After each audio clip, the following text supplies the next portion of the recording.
et bienvenue pour ce nouveau numéro de 100% ETF avec iShares, l'émission pour comprendre et bien utiliser les ETF. Et j'ai le plaisir de retrouver sur le plateau Olivier Taïk, responsable commercial chez BlackRock France. Bonjour Olivier. Bonjour Laurent, bonjour à toutes et à tous. Bon, notre sujet du jour, c'est un sacré sujet d'actualité parce qu'on n'arrête pas de l'entendre en ce moment. Oh là là, les marchés sont volatile, eh ben on est super content de l'entendre, hyper volatile, mais qu'est-ce que ça veut dire Olivier, très clairement, la volatilité des marchés? Alors en effet, la volatilité, c'est tout simplement l'ampleur de la variation des prix des actifs sur les marchés financiers. Donc en clair, un marché volatile, c'est un marché où les cours font du yo-yo. Donc ils descendent beaucoup et ils montent sur de courtes périodes. Et donc à l'inverse, si les prix bougent très peu, on est plutôt sur un marché qui est considéré comme stable ou calme. Ces fluctuations, elles sont normales, elles sont informées par la géopolitique, par l'économie, par les résultats des entreprises. Donc forcément, on a des hauts, on a des bas. Et par exemple, les récentes tensions commerciales, évidemment, elles ont causé une correction du marché. Et ça ne veut pas dire que les marchés vont s'effondrer. On a de la volatilité, donc on a ces cours qui font du yo-yo, mais il faut bien comprendre que les marchés sont en capacité souvent de montrer une grande résilience, je dirais, face à ces turbulences. Oui, il faut faire la différence entre volatilité et tendance sur le moyen long terme. C'est pas tout à fait la même chose. En même temps, une fois qu'on a dit ça, et vous l'avez dit Olivier, dans la période très récente, ces fortes hausses, ces fortes baisses, parfois dans une séance, 2 séances, 3 séances, ça met les nerfs des investisseurs à rude épreuve, de quoi peut-être, sans doute, parfois, prendre de mauvaises décisions. Bien sûr Laurent, alors il y a plusieurs pièges à éviter. Le piège classique, c'est de vendre par panique lorsque les marchés baissent. À l'inverse, lorsque les marchés montent trop vite et qu'on a envie de suivre une tendance et qu'on le fait de façon un peu moutonnière, il ne faut pas se précipiter sur l'investissement. Donc, ce sont 2 erreurs. Une troisième, c'est quand même d'investir sans plan, sans discipline. Donc, ne pas diversifier ses investissements et donc peut causer clairement des pertes sur son portefeuille. Et donc, il ne faut pas mettre ses œufs dans le même panier et toujours avoir cette logique, ce plan de diversification par classe d'actifs, par secteur et par pays. Et voilà, comme ça, quand vous en cassez un, il vous reste les autres. Quand même, justement, comment est-ce qu'on peut, malgré tout, en ayant ces éléments à l'esprit, essayer de protéger son portefeuille le plus possible pour traverser finalement le mieux possible ces périodes de volatilité? Alors, en période de volatilité, on peut évidemment réfléchir à rééquilibrer son portefeuille pour le rendre plus résilient. On peut par exemple penser à des secteurs défensifs sur les actions comme la santé, les services publics, les télécommunications qui sont moins sensibles aux fluctuations économiques.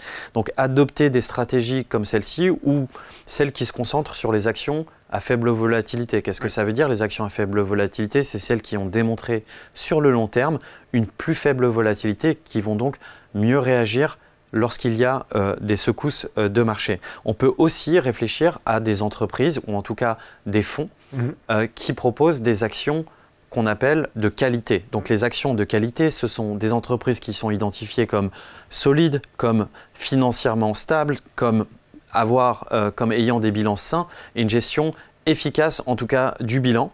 Et donc elles sont mieux préparées pour affronter les crises.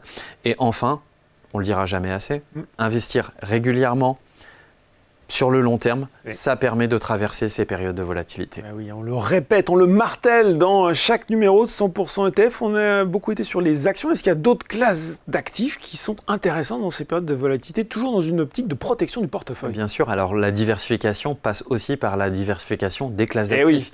Et en cela, les obligations sont un outil indispensable pour la construction de son portefeuille et elles permettent très souvent d'être un amortisseur dans des périodes de volatilité.